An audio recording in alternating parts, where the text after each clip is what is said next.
வணக்கம் மக்களே, gas cylinder பயன்படுத்திட்டு வந்துட்டு இருக்கிறவங்களுக்கு மத்திய அரசு 2 முக்கியமான அறிவிப்புகளை வெளியிட்டிருக்காங்க. இதை நீங்க ஸ்கிப் பண்ணிட்டீங்க அப்படின்னா கம்பல்சரி உங்களுக்கு சிலிண்டர் கிடைக்காம போறதுக்கான வாய்ப்புகள் கூட இருக்கு. ஸோ முடிஞ்ச அளவு ஸ்கிப் பண்ணாம முழுமையா வீடியோ பாருங்க. முதலாவதா சிலிண்டர் விலை இந்த மாதம் எவ்வளோ இருக்கு அப்படின்னு சொல்லி பார்த்துடலாம். 14.2 கிலோ சிலிண்டரின் விலையானது இன்றைக்கு வீட்டுக்கு பயன்படுத்தக்கூடிய சிலிண்டரோட விலை 928.50 காசுகளுக்கு விற்பனை செய்யப்பட்டு வருது. அதுவே 5 கிலோ சிலிண்டர் விலை 323 ரூபாய்க்கு விற்பனை செய்யப்படுது. வணிக பயன்பாட்டிற்கு பயன்படுத்தக்கூடிய 19 கிலோ சிலிண்டரோட விலை 2043.50 காசுகளுக்கும், அதுவே 47.5 கிலோ வர்த்தக ரீதியான சிலிண்டரோட விலை 4745 ரூபாய்க்கும் சிலிண்டர் ஆனது இப்ப விற்பனை செய்யப்பட்டு வந்துட்டு இருக்கு. இந்தியாவில் பெருமளவுல எல்பிஜி சிலிண்டர் தட்டுப்பாடு இல்லை அப்படின்னு சொல்லிட்டு வந்தாலுமே நிறைய மக்கள் நிறைய பேர் சிலிண்டர் புக் பண்ணி வாங்கிக்கிறாங்க. சிலிண்டர் புக் பண்ண முடியாம புது கனெக்ஷன் பெற முடியாதவங்க இப்பவுமே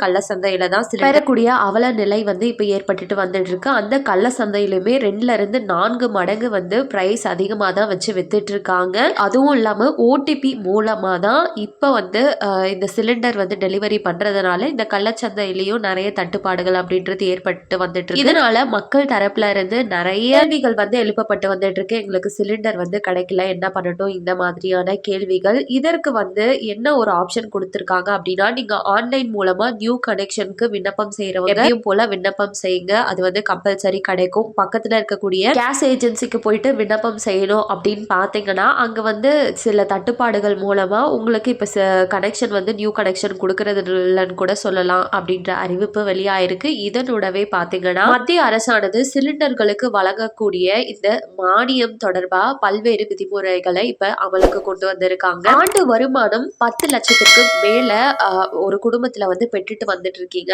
அப்படின்னா உங்களுக்கு இந்த மானியமானது கிடைக்காது. அதுக்கப்புறம் EKYC யாரு நிறைவு செய்யாதவங்க இருக்கீங்களோ உங்களுக்கும் இந்த மானியம் கிடைக்காது அப்படின்னு மத்திய அரசு தரப்புல இருந்து இப்போ தெளிவா ஒரு புதிய விதியை கொண்டு வந்திருக்காங்க. அரசாங்கத்தோட புதிய விதிமுறைகளின் படி இன்னைக்கு கேஸ் சிலிண்டர் வச்சிருக்கீங்க அப்படின்னா சிலிண்டர் நுகர்வோர் இனி மானியத்தை பெறுவதற்காக இந்த EKYC கம்பல்சரி கட்டாயமா முடிச்சிருக்கணும் அப்படின்னு சொல்லியிருக்காங்க. இன்கேஸ் நீங்க EKYC நிறைவு செய்யாம இருக்கீங்க அப்படின்னா உங்களோட மானியம் வருகின்ற ஜூலை 1 முதல் ரத்தாகும் அப்படின்னு, ஜூன் 30 தான் கடைசி தேதி நீங்க EKYC நிறைவு செய்வதற்கும் சொல்லியிருக்காங்க. EKYC முடிக்கிறது நீங்க ஆன்லைன் மூலமும் முடிக்கலாம், இல்லைன்னா ஆஃப்லைன் மூலமாகவும் முடிக்கலாம். ஆன்லைன்ல வீட்டில் இருந்தபடியும் முடிக்கலாம். நீங்க HPயா, இண்டன் கேஸா, பாரத் கேஸ்ல எதுல இணைப்பு பெற்றிருக்கிறீங்களோ அவங்க அந்த ஆப்பை டவுன்லோட் பண்ணிக்கோங்க.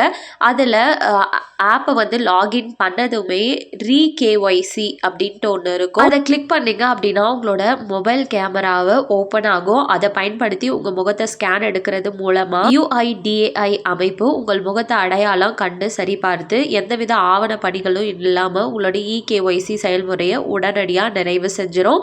இல்லை எனக்கு ஆப் மூலமாக பண்ண தெரியாது அப்படின்னு நினைக்கிறவங்க பக்கத்தில் இருக்கக்கூடிய கேஸ் ஏஜென்சிக்கு போயிட்டு உங்களுடைய ஆதார் அட்டை, எரிவாயு இணைப்பிற்கான பாஸ்புக் மற்றும் மொபைல் போன் ஆகியவற்றை உடன் எடுத்துட்டு போயிட்டு இந்த EKYC செயல்முறையை எளிதா பண்ணி முடிச்சிடலாம். இவை அனைத்து தான் மத்திய அரசு தரப்புல இருந்து வெளியாகி இருக்கக்கூடிய முக்கிய அறிவிப்புகள். உங்களுக்கு மானியம் வருதா இல்லையா அப்படின்னு கமெண்ட்ல சொல்லிட்டு போங்க. மேலும் அரசாங்கம் அறிவிக்கிற அனைத்து உண்மையான அப்டேட்களையும் உடனுக்குடனே தெரிஞ்சுக்க நம்ம சேனல்ல சப்ஸ்கிரைப் பண்ணிடுங்க. வீடியோ பயனுள்ளதா இருந்ததுன்னா மறக்காம ஒரு லைக் பட்டனையும் தட்டி விட்டுருங்க. நிறைய பேருக்கு ஷேரும் பண்ணுங்க. அது மூலமா அவங்களும் பயன்பெறட்டும்.